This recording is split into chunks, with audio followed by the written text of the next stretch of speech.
Yo les amis, j'espère que vous allez bien. Le Real de Madrid vient de se faire éclater 1-0 face à Lille. Première défaite du Real de Madrid de la saison. Les gars, j'ai rien compris à ce match. Bro, prends une minute pour t'abonner s'il te plaît. Je comprends plus rien à la Ligue des Champions. Est-ce que ce sont les grosses écuries? Est-ce que ce sont les grosses écuries qui négligent certains matchs? Je comprends pas. Est-ce que c'est le fait d'enchaîner les matchs tous les 3 jours qui commence à peser sur certains joueurs? Ou est-ce que c'est les équipes de Ligue 1? Ou est-ce que ce sont les équipes de Ligue 1 qui sont plus fortes qu'avant et on les néglige pour rien en fait? Je comprends pas. Parce que dans le même temps, Monaco a gagné la première journée face à Barcelone. Là, je crois qu'ils ont fait match nul. Lille fracasse le Real de Madrid à domicile. Bon, à part le PSG qui s'est fait fracasser correctement à Arsenal hier. Mais sinon, on a assez surpris du niveau des équipes françaises en Ligue des Champions cette année. Vraiment, chapeau. Est-ce que parce que c'est un nouveau format, du coup, ils sont un peu plus à l'aise avec ce format? Moi, je ne sais pas où ça perturbe les grandes écuries. Je ne sais pas trop, mais dans tous les cas, je reste choqué de la performance du Real de Madrid dans ce match. Le Real a été médiocre à tous les points. On ne va pas se mentir. Je n'ai pas reconnu le Real de Madrid. Je ne comprends pas ce qui s'est passé. Qu'est-ce qui s'est passé dans les pieds de Vinicius? On était tout heureux parce que c'était la première titularisation de Endrick. On s'est dit, oh, c'est super. Déjà qu'il a des bouts de match. Et avec les bouts de match qu'il a, il nous fait des merveilles. Imaginez ce que ça va donner Endrick en une mi-temps.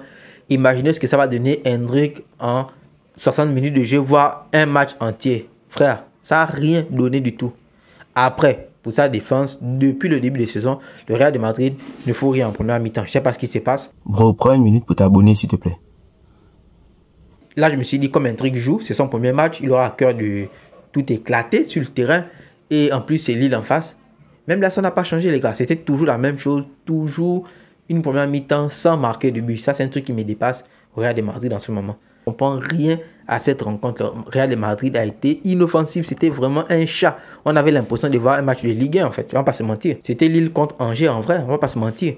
Et en deuxième mi-temps, quand les Kylian Mbappé rentrent, Modric rentre, ça ne change strictement rien. Après, à la fin du match, c'est normal qu'il se crée des occasions. Vous savez comment ça se passe. Quand la grande équipe doit faire le résultat, ils mettent un peu plus de pression, quitte à jeter les ballons dans la surface. Donc, ça crée des micro-occasions, des mini-occasions. Mais en vérité, il n'y a plus de jeu construit. Donc, les actions de la fin, on ne considère pas. Mais ils ont quasiment fait de la 19e minute jusqu'à la fin du match.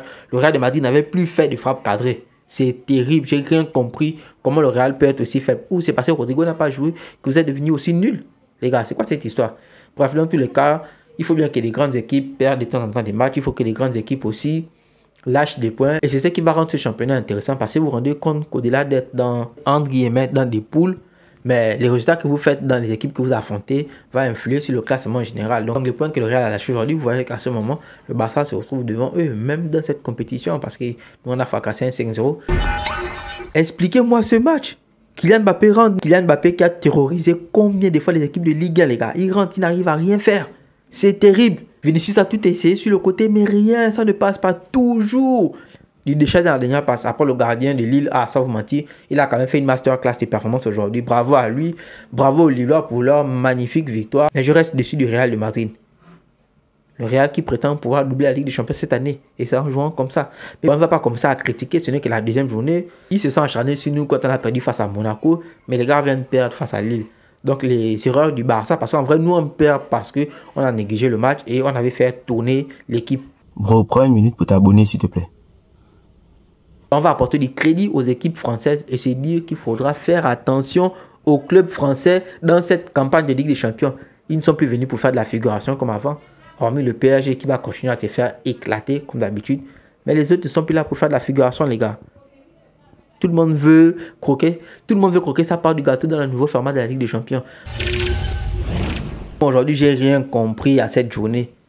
Aston Villa qui a fracassé le Bayern. Bayern qui claque 7 buts à la première journée. Deuxième journée vient de se faire éclater 1-0 face à Aston Villa. C'est terrible. Benfica qui vient d'éclater 4 buts à l'Atlético de Madrid. Ouh, c'est chaud. Les deux clubs de Madrid se sont fait frapper aujourd'hui. Bref, c'était tout pour cette petite vidéo. Merci de l'avoir regardé. Merci de mettre un j'aime, un commentaire. Merci de vous abonner. On se capte le week-end pour le match du championnat de la Liga. On est ensemble. Peace.